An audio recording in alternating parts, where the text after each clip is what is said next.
Hi all, Ian at Vision Engineering again. I've shown you in one of the last videos the ugly baby head which we machined to take loads of sensors.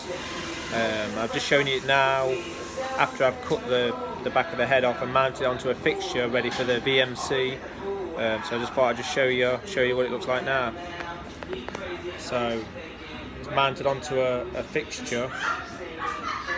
We've got a couple of packers there which obviously help stabilise the back end.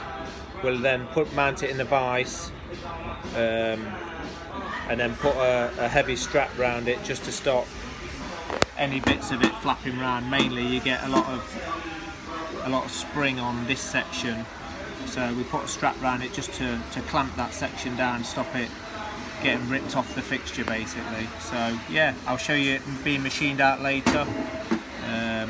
Like I say, this all gets machined out, 2 pockets, ready for loads of sensors and that to fit in. So yeah, I'll show you that one later on.